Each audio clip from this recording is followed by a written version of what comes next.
Boa noite, meus irmãos. Salve os irmãos na graça e na paz do nosso Senhor Jesus Cristo. Amém?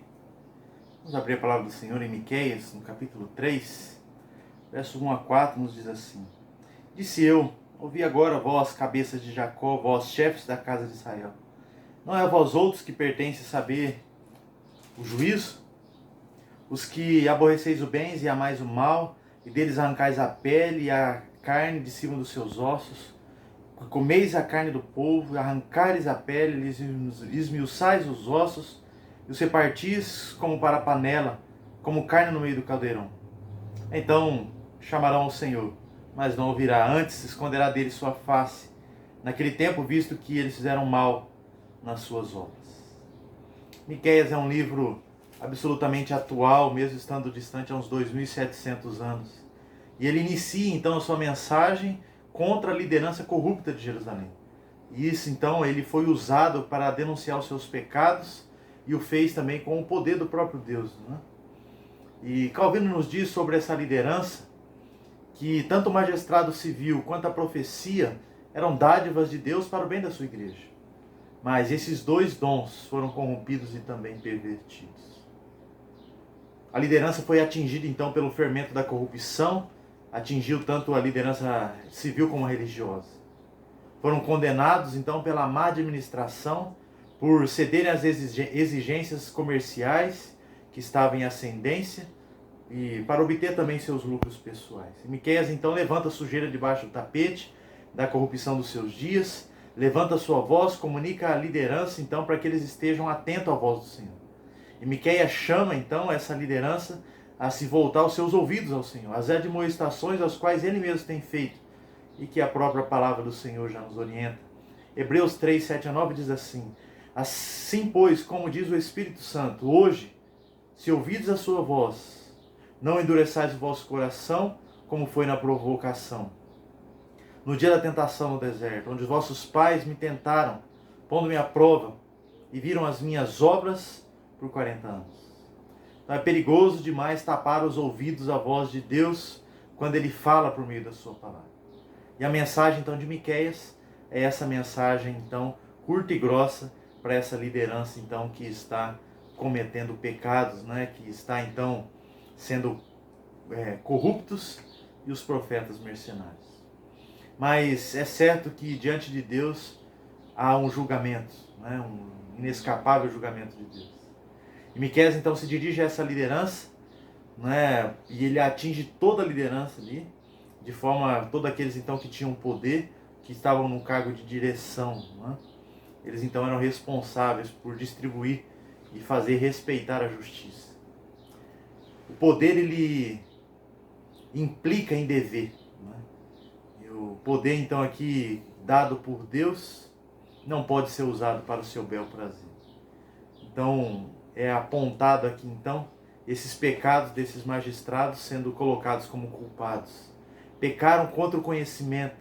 Esses magistrados detinham então não apenas o poder, mas também o saber.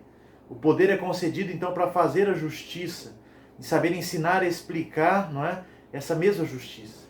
Por isso eles pecaram, não por ignorância, mas pelo conhecimento mesmo. Sabiam o que estavam fazendo. Richard Schultz diz que a própria posição que os magistrados estavam ocupando exigia que eles tivessem então profundo conhecimento da lei. E a lei a gente pode ver lá também Deuteronômio 17, de 18 a 20. Deuteronômio, ali ele vai estar tratando um pouco sobre esse que se assenta no trono para reinar.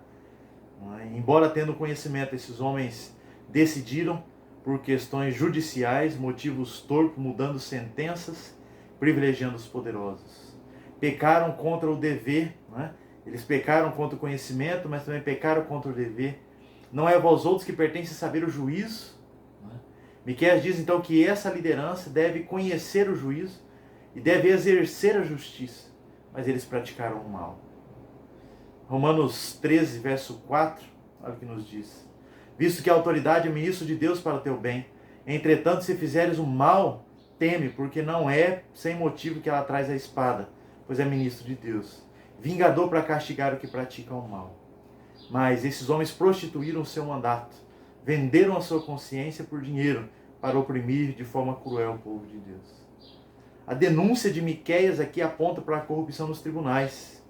Função, então, de interesses econômicos nos casos em que juízes, muitas vezes não estavam envolvidos. Então, por trás ali, eles tentavam agir. Quando envolvia, então, a prática de aceitar suborno para favorecer aquele que tinha mais poder aquisitivo. Pecaram contra o conhecimento, contra o dever e também contra a justiça. Aborreceis o bem e amais o mal. Miqueias 3:2. Os magistrados inverteram os papéis, fizeram absolutamente oposto àquilo que o seu cargo exigia deles. Em vez de serem agentes de paz, de justiça, tornaram-se braço forte da corrupção. Pois leia Romanos 13, de 1 a 7. Então, em vez de protegerem os fracos, oprimiram no requinte de maldade. Em vez de promoverem o bem, eles coibiram o mal, e promoveram o mal e coibiram o bem. Zabatiero afirma que, no âmbito judicial, amar o mal e odiar o bem corresponde, então, a emitir sentenças injustas, favorecendo culpados e prejudicando inocentes. E eles também pecaram contra os indefesos. Arrancai-lhes a pele, a carne em cima dos ossos, comeis a carne do povo, lhe arrancais a pele, a carne no meio do... E coloque, então, essa carne no meio da panela ali, no meio do caldeirão. Os magistrados, então, se tornaram como canibais, homens ricos de Jerusalém como açougueiros bestiais. Uma descrição realista dessa exploração, comparando então ali uma refeição dos animais selvagens, como a ave de rapina, Um desses alimentos aqui então, dessas aves ali, arrancando a pele, tirando o último pedaço de carne dos ossos, e em seguida então esses ossos são quebrados para aproveitar tudo, até as medulas. Nem os próprios cães fazem isso. Os magistrados não viam então o povo de Deus como ovelha.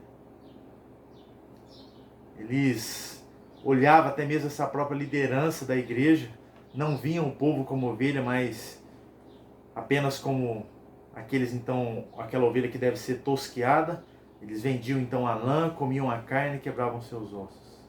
Essa realidade mostra então, de forma nua e crua, que os magistrados ricos, como eles agiam com os mais pobres. Oprimiram nos tribunais, defenderam então contra... Eles foram oprimidos nos tribunais para se defenderem contra a opressão. Nada encontravam a não ser mais opressão. Então eles iam lá no tribunal para tentar achar algum favor, porém quando eles iam lá ainda tinha mais corrupção e eles saíam piores ainda. Assim, essas pessoas investidas de autoridade, que são chamados para impedir a injustiça, estavam fazendo ao contrário. E quando o valor de uma vida, a vida de uma pessoa está mais relacionada ao dinheiro, vive tão somente em favor do ganho, a sensibilidade se vai e entra em colapso. Então, o ser humano nada mais vale. E essa é a triste realidade de uma sociedade que abandonou os preceitos de Deus. Mas vai ter julgamento de Deus. E a punição vai vir pela qual eles serão julgados. Verso 4. Então clamarão ao Senhor e não mais ouvirá. Antes esconderá deles a sua face. Naquele tempo, visto que eles fizeram mal nas suas obras. Ainda que os criminosos escapem do braço da justiça humana, jamais escaparão da justiça divina. A punição, meus irmãos, ela é inevitável. Quando o mal é cometido, ele desencadeia uma consequência inevitável sobre aquele então que o comete. E Miqueias diz então que eles clamarão ao Senhor, mas ele não ouvirá. Nesse dia, os amantes do mal é que se verão em situação das vítimas do canibalismo. Vão gritar por socorro, mas não serão atendidos. E a punição será então proporcional à sua culpa, não é? Eles não ouviram o clamor do povo. Ao contrário, eles abandonaram. E agora eles vão clamar, mas eles não serão ouvidos. Deus recusará dar ouvidos a eles. E Miqueias então destaca duas coisas que eles vão enfrentar no dia da calamidade. Primeiramente, o silêncio de Deus. Clamarão ao Senhor, mas ele não ouvirá. Gritarão por Deus, e nenhuma voz divina lhes penetrará nos ouvidos. O juízo mais duro será o silêncio pesado daqueles que ofenderam. Isaías 59, 1 e 2 diz: Eis que a mão do Senhor não está encolhida para que não possa salvar, nem surdo o seu ouvido para que não possa ouvir. Mas as vossas iniquidades fazem separação entre vós e o vosso Deus, e os vossos pecados encobrem o vosso rosto de vós para que não vos ouça. vão ter o silêncio de Deus e vão ter também o abandono de Deus, capítulo 3, verso 4, parte final. Buscarão a Deus no dia da angústia, mas o Senhor esconderá deles a face e permitirá que eles pereçam nas suas iniquidades, porque visto que fizeram mal nas suas obras. E quando chegar o dia do juízo de Deus, como foi desperdiçado a graça, eles então vão ver a ira de Deus aterradora. Nós vimos aqui então sobre essa liderança de Israel, que estava agindo em favor das suas próprias vidas. Estavam favorecendo os ricos e oprimindo os pobres. E nisso então podemos ter a certeza, né, de que Deus conhece as suas obras. E Deus conhece também as nossas obras. E sabe se é justo ou não. E infelizmente a gente tem vivido dias de liderança corrupta e ainda mais crescente. A classe mais desacreditada em nossos dias são as lideranças. E também lideranças dentro das nossas próprias igrejas. Ouvi em uma música esses dias que se Jesus fizesse hoje a multiplicação dos pães e peixes com os apóstolos dos nossos dias, eles venderiam os pães e os peixes para a grande multidão, para favor próprio. Assim não diferente, que querem pegar as suas ovelhas apenas para vender a sua lã, comer a sua carne e quebrar os seus ossos. Enquanto essa liderança deveria então olhar para o necessitado, auxiliá-lo, pois no dia final, na separação entre as ovelhas e os bodes, tudo aquilo que vocês fizeram ao menor dos meus pequeninos, a mim o fizeste. Sabendo da situação do nosso país, da liderança conhecida como liderança evangélica das nossas igrejas, nós devemos clamar a Deus para que o nosso Deus intervenha, para que essa liderança seja uma liderança que obedeça a sua palavra. E os nossos governantes dos nossos países, dos nossos estados e cidades, que eles busquem fazer a justiça, fazer aquilo que é certo, não se envolver com corrupções, né? Sendo então uma liderança legítima, pois sabemos que diante de Deus ninguém vai escapar do julgamento. Então que possamos viver obedecendo a sua palavra, segundo a escritura do Senhor, em obediência a Ele, olhando para a classe desfavorecida, olhando para aquele que está precisando verdadeiramente. Que Deus tenha misericórdia de nós, Deus tenha misericórdia do seu povo, e que Deus abençoe a liderança do nosso país. Deus guarde os nossos presidentes, os governantes, os prefeitos, os vereadores, né, agora na época de eleição. Que Deus esteja tendo misericórdia de nós e colocando aquele de acordo com a sua vontade lá no poder. Que Deus nos abençoe, meus irmãos. Vamos continuar orando pela nossa liderança para que tenhamos vida tranquila, né? Como Calvino mesmo nos diz, que esse magistrado civil com a profecia são dádivas de Deus para o bem da sua igreja. Porém, os dois foram corrompidos. Que Deus tenha misericórdia de nós. Oremos. Deus, Pai de nosso Senhor Jesus Cristo, queremos colocar diante do Senhor as nossas vidas, a vida da tua igreja, a vida do nosso país, dos nossos governantes, para que o Senhor, ó Deus, esteja agindo na vida deles, ó Pai, para que eles venham, ó Deus, voltar-se para o Senhor, em obediência à tua palavra, ó Deus, olhando para a justiça, não cometendo, ó Pai, a corrupção. E assim, Deus, nós clamamos a Ti, pois somente o Senhor, ó Deus, é Senhor sobre tudo e todos. O Senhor mesmo, ó Deus, é quem coloca, ó Pai, a liderança lá no poder. Então nós clamamos, ó Pai, a Ti, para que seja uma liderança, para que venhamos a ter uma vida tranquila, onde possamos adorar e viver para a glória do Teu nome. Abençoa a Tua igreja, abençoa as nossas vidas, abençoa a vida dos nossos irmãos que têm passado por dificuldades, ó Pai. Que o Senhor visite e favoreça, ó Pai, traga-lhes o favor àqueles que estão necessitando, ó Pai, de algum favor na parte de tribunais, de justiça e assim por diante.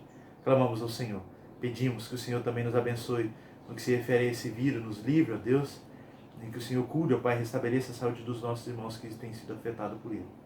E traga conforto e consolo para os familiares daqueles que perderam seus entes queridos. Ó Pai. Abençoa a tua igreja, abençoa as nossas vidas, tem misericórdia de nós. E assim oramos no nome de Jesus. Amém. Que a graça do Senhor Jesus Cristo, o amor de Deus, o nosso Pai, a comunhão do Santo Espírito do Senhor, seja sobre nós, sobre todo o povo de Deus, espalhado pela face da terra, hoje e para todo sempre. Amém. Deus abençoe. Tenha uma semana abençoada.